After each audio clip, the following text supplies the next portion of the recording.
Well, hello, everyone. So there's somebody that has taught me so much that I was thinking to myself, I said, I have to have him back because I need to learn how to create a more inclusive world and get that building block for the next step. So we have the wonderful Pete Quinn here back with us. Pete, thank you for being here. Thank you for having me back.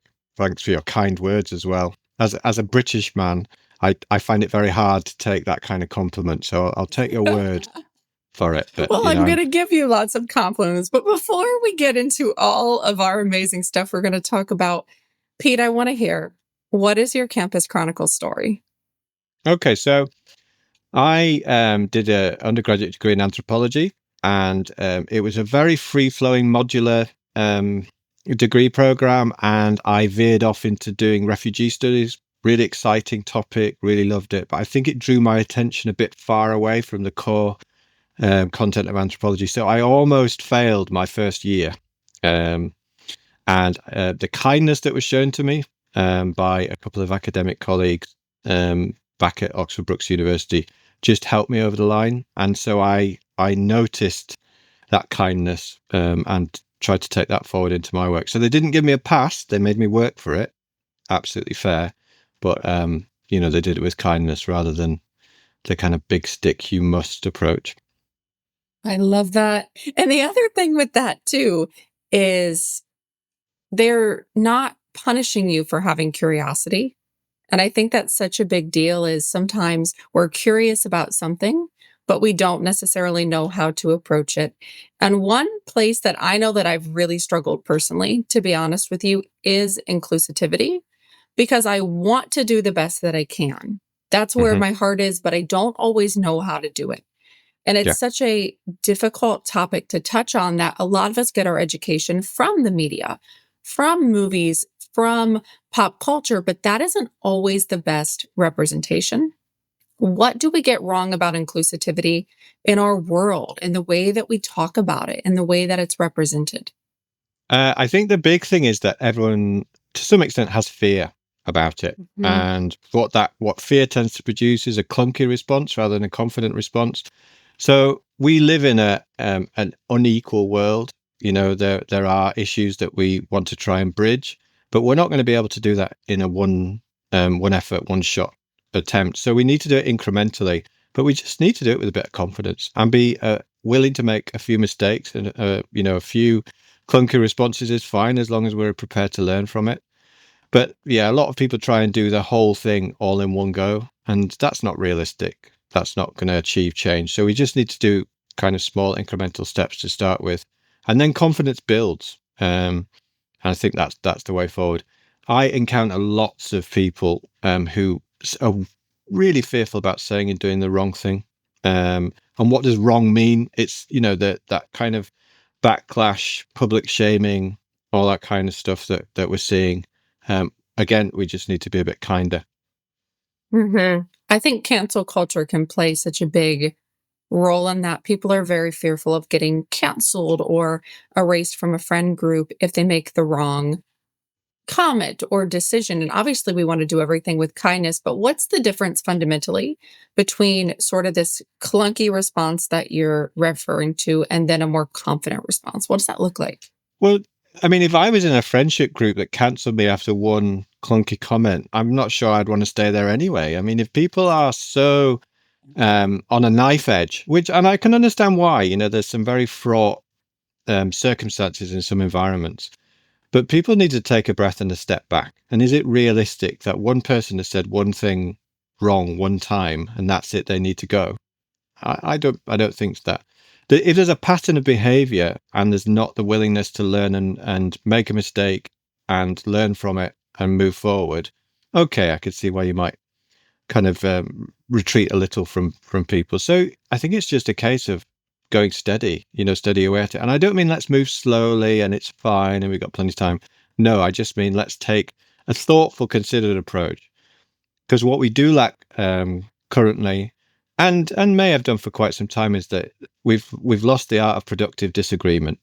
And why do we need to have productive disagreement? Because we're not all the same. We've got different perspectives, different viewpoints, and particularly that's what you go into a campus for, right? To express Mm. ideas, to learn. disagree productively, to um, to learn why another person is thinking in a slightly different way to yourself, and then that's fine and that's okay. So that diversity of thought, it's really important to foster and develop that, and you don't get that by cancelling. Yeah, I'm concerned when I hear that people are kind of immediately into a fraught relationship rather than one that's constructive and wants to develop a bit of understanding. But I can also understand why, particularly some of our communities who are very frustrated that they are still in a similar position that they were, quite some time ago, and it feels like we're looping back to a more of a retrograde or a, kind of problematic environment rather than an inclusive one. Yeah, and to be honest, I know I've been hearing a lot of that as well with certain communities is when you feel like you're going backwards, it's very hard to stay optimistic. Hmm. Yeah. Well, you may have spotted that I'm slightly older than yourself, and I I've been through a number of cycles of kind of cultural phenomenon where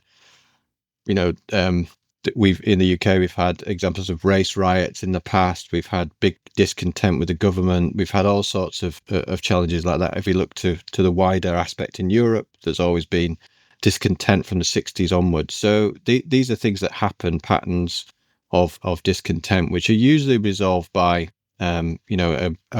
progressive, productive outcome. So I think we're probably in another phase or a pattern of that.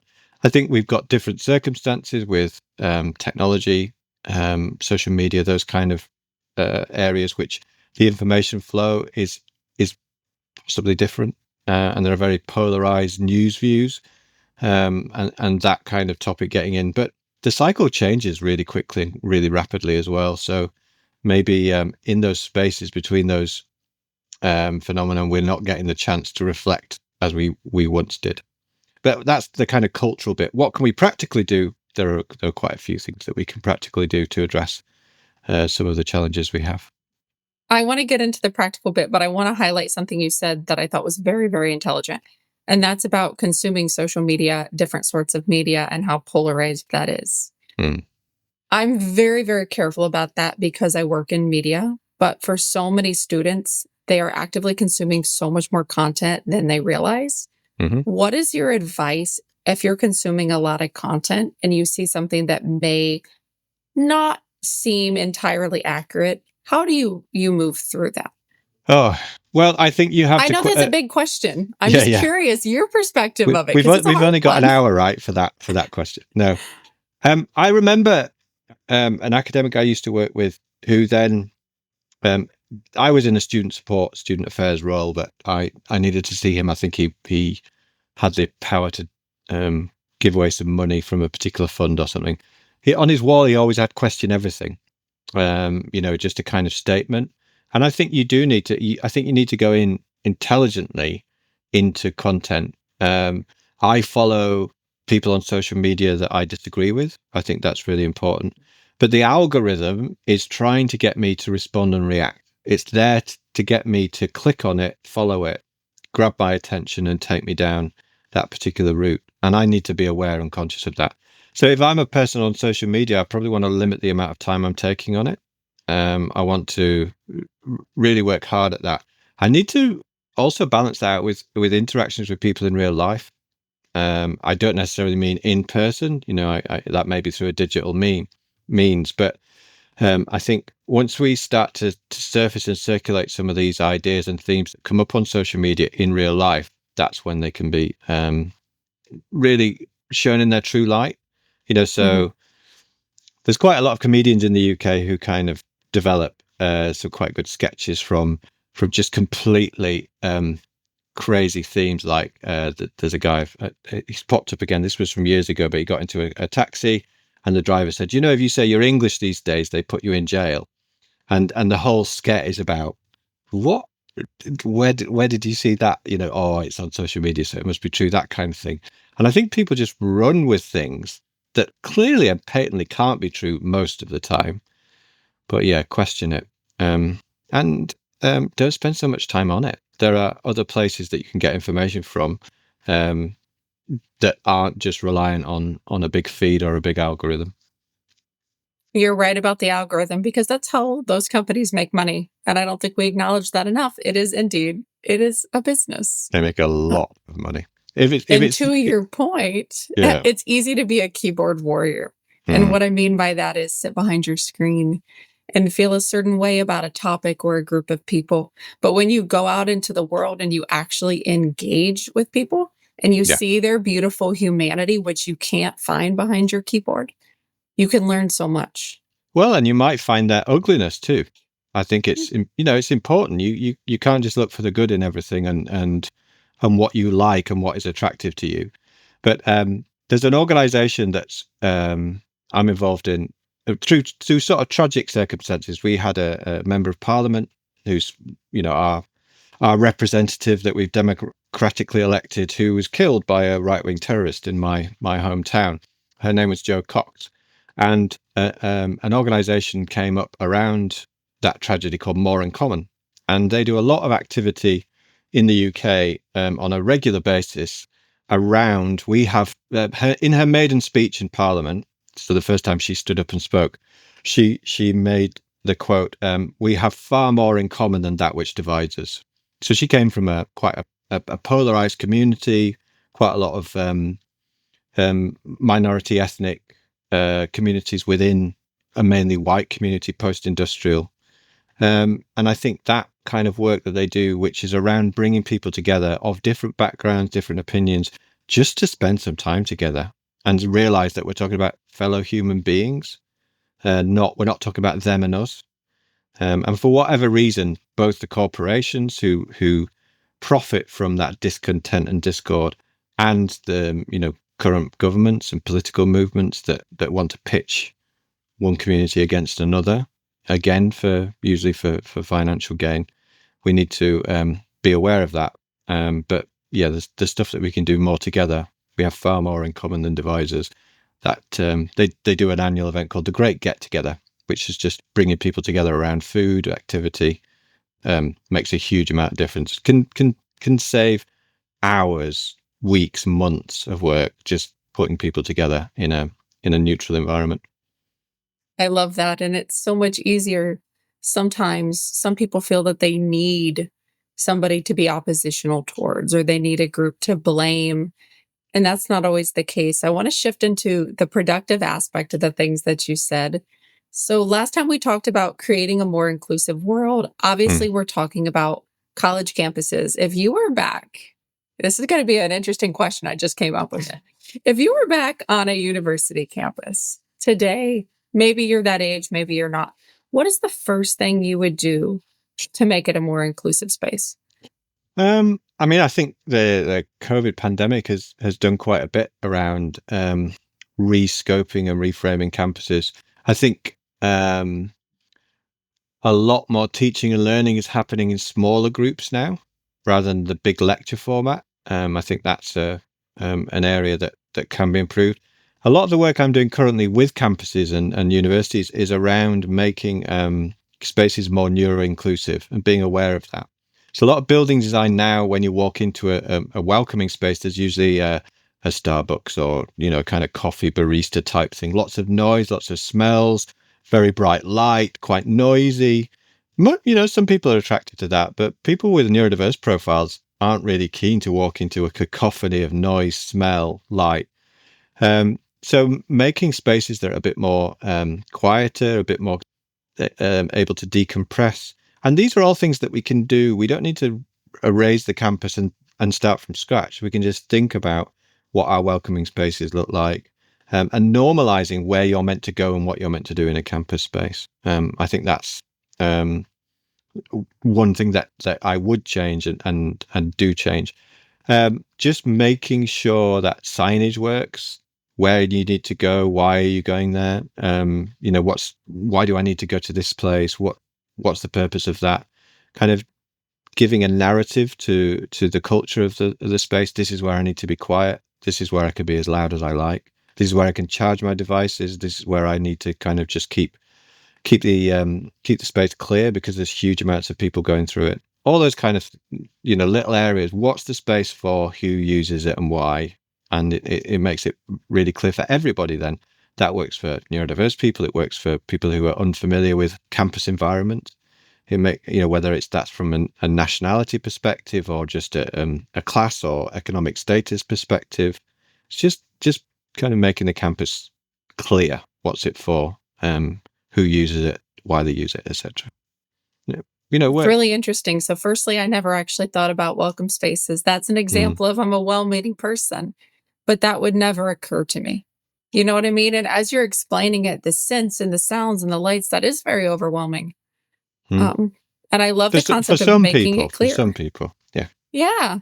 But I mean, I'm an introvert myself. So I'm like, it doesn't even really appeal to me, to be completely honest with you. And your point about the signs is interesting because you mentioned the nationality perspective. Especially with university, you're coming into contact with people who obviously are different than you, grew up in a different way than you, may even speak a different language than yourself. So I think that would definitely cut down on social issues. Because sometimes when we get into social situations, right, it's easy to judge someone else and not think about where they're coming from or what they might have been exposed to. And I'm sure that really cuts down on that. One thing as well, in many campuses, whether that's a thing in the US as well, is they have office hours, where you can, now I know that means I can go and see my tutor, my academic, my professor, whoever. But for some people, that sounds like office hours. Oh, they're in their office working. I can't disturb them. Right. And that's equally a valid interpretation. So just things like that, office hours means you can come and visit me during this period of time, book a slot, not I'm available during office hours. Just things like that, little things like that is I never thought about something like that. Yeah. And it's just some really typical things like that, where the language of campus, the language of higher education is translatable to people who know that language, but if you don't know it and it's unfamiliar to you, then just make it clear. Happy for you to visit. Come and see me at this time in this space, in person or digitally.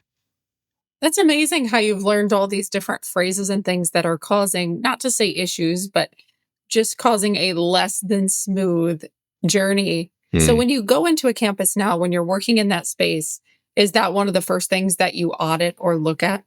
Yeah, so we review it. We don't audit it. Okay, sorry, wrong word. No, that's fine. And it's not said in a judgmental way, but audit to me suggests that someone's standing there with a clipboard and a red pen, kind of tick, pass, fail, pass, fail. But if we review it, that gives the idea that we're doing it with people. So I'll usually engage with people from the campus, to start with. But if it's me just on my first visit, I'll just notice light, smell, the welcome I get from the team in reception. If there is anyone in reception, with staffing issues, etc., is there a sign saying call this number, and someone will be right with you? I don't know the impact on US institutions, but in the UK there is certainly a contraction of financial sustainability. The funding model in the UK is acknowledged to be pretty broken, so a lot of institutions are having to cut resources. So you may not meet a person when you first encounter, you come into the welcome area. So yeah, we look around what the physical environment is, what the signage is. And then I go into detail more around interactions. So when you have meetings with people, do people know what's going to happen, where they take place, who's going to be there? It sounds quite a lot of very kind of, well, it's obvious, right, kind of work. But actually, it's amazing to me that I'll still work with organizations. I'll say, okay, so you have meetings. What do they look like? When do you get the agenda? Who knows who's talking about what? So many places don't have an agenda. They don't kind of follow a format. And that's very confusing, very unproductive, and doesn't tend to work. So, it's just little things. But what you just said is very insightful. All these things are cumulative. So if you want to have a good campus experience, what we're trying to do is just shave away the barriers and the bumps in the road, so that I can just come onto campus. I can decompress if I find that journey challenging or difficult.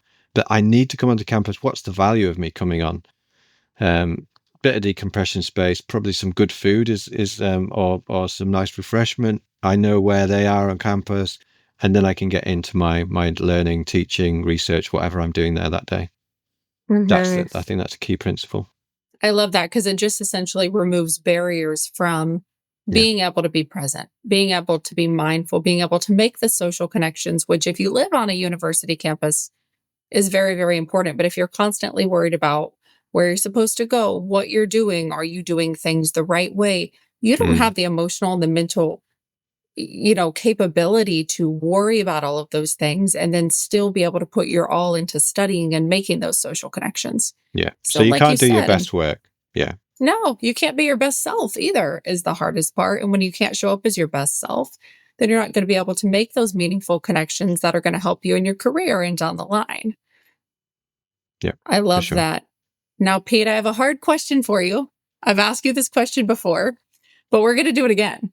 Okay. So, if you were going to give three pieces of advice to university students, this could be about them personally becoming more inclusive or just making their spaces more inclusive. What would those three pieces of advice be? Don't worry so much. I You like know, it. just just go with it. See how you get on. Um, in terms of any of these approaches, there's no such thing as a stupid question. Is often do ask questions. I find that you talked about cancel culture at the beginning, but Yeah. a smaller form of that is people are worried about being judged. So I work in across some countries in Asia, and there's a huge thing about losing faith and not wanting to ask questions. That's fine. We can get around that with digital technology. But even in a Western or a North American environment, there's still that worry about, am I going to look stupid? Am I going to look? Are people going to judge me? But ask, because probably lots of other people have got the same question, but they're just a bit fearful to do so. And I think just um, be be curious about other people. Go and try and learn something about that culture, and often that's through food. So go and spend time with people and eat their food, be amongst their population, be amongst their community, and that leads to so much kind of knowledge and awareness, and that's very possible. And I'm not talking about the kind of anthropological coming off the veranda and going and doing great work kind of nonsense. I'm just saying, just lower your guard a little, Mhm. show a bit of humanity. And as a species, we need that connection. Maybe all this digital connection is something that's really impacting on us currently. 70% or more of communication is non-verbal. So let's get there in person and do a lot more of that, getting to know other people. And that's going to be a skill that I don't think AI will be able to master anytime soon, is that human connection, that those slight nuances that human beings recognize, but that non-humans don't. Mhm. I love everything you said, particularly number two, because I'm a professional question asker. Hmm. And sometimes even the questions that I'll ask here might seem duh, or they might seem a little on the silly side. But when you ask questions that come from a space of really wanting to know, Hmm. you're able to bond with people so much quicker. Yeah, I think so. And in a campus environment, there is that um, kind of intellectual warfare almost, But I think we Yes. just need to have a truce occasionally, and just give people space and time. If you look at the kind of great historical clashes in academia, they came from a place of respect. They were just and I mean respect in terms of intellectual respect. I don't mean in personal respect, because there was often animosity between the often men who were debating or disagreeing. And woe betide if you were a woman, to go up against the hierarchy or go up against the orthodoxy. But yeah, I think I keep coming back to kindness. But I do think it's really important, as a tool and as a deliberate action, and a deliberate way of working and approaching things is with kindness. To yourself, forgive yourself. Don't be so harsh on yourself as a critic, but be kind to others as well. And it makes a lot of difference. You make a lot of progress that way. Mhm. I like that. And we talk about it when we're 5 years old. But then, we discuss it, but then we're supposed to just know kindness. We're supposed to know how to operate from a space of kindness, even when somebody disagrees with us or we come into contact with someone who may trigger us a little or may make us a little uncomfortable because we have some sort of preconceived concepts. But I love Mm, that you're bringing up kindness again because it's something you do have to practice. And as you grow in your life, obviously your version of kindness at 5 is very different than your version of kindness at 25 mm, or at 18. So I love that you bring that up. But if you're leaving the campus and going into work environment, um, the absence of kindness is unfortunate, quite commonplace, but I think that's going to be a distinctive difference in the future. If you're going to have human to human related jobs and roles, then that kindness element is really important to foster, to develop, to create, and to grow. I love it. Well, Pete, you've helped me create another more inclusive world. Part 2, I'm so happy I had you back because we touched on some very different things this time. Thank you. Thank you for sharing your insights. I like it. Thank you. Yeah, well, you're very welcome, and nice to see you in person. I think it was audio last time only, so It it's was good to audio. Brooke did it's her good to makeup, put on her earrings and yeah, all. good to see you. Now, I'm not sure Pete, it's the same for me, but there we go. oh, it is. You look nice. If somebody wants to find you, if they want to learn more, connect with you on social, where do they go? I think LinkedIn is probably the easiest. I'm of that age, so find me on LinkedIn, and look me up. I regularly post what I do. I'm from the same part of the world as David Hockney, the most famous British living artist. So I usually post a Hockney picture. So if you don't like what I'm doing, at least you can like what he's doing. And I share about the kind of things I'm doing in this country and in different countries, whether it's in the Middle East, Asia, or across Europe and the UK. Well, Pete, I like what you're doing. Thank you so much for sharing your time and your expertise and helping us know how to navigate what can be a very complex and difficult topic. We appreciate it. And thank you to everyone for joining us on another episode of the Campus Chronicles podcast. So, if today's episode gave you life, perspective, or just a much needed moment to breathe in a busy world, I don't want you to keep it to yourself. Share it, tag us, please send it to a friend who needs to hear it. And if you're not on our newsletter yet, what are you doing? Go to campuschroniclespod.com and join the crew. We have all the behind the scenes things, unfiltered thoughts from me and the team, bonus resources, and insider only invites to events, giveaways, and things that we really don't post anywhere else. I promise I'm not going to spam you. It's just the good stuff straight to your inbox. Being in university is wild enough. You don't need to miss out on what matters. Sign up now and let's make this next semester the one that you stop surviving and start thriving. Until next time, stay bold, stay curious, keep writing your own chapter. This is Campus Chronicles.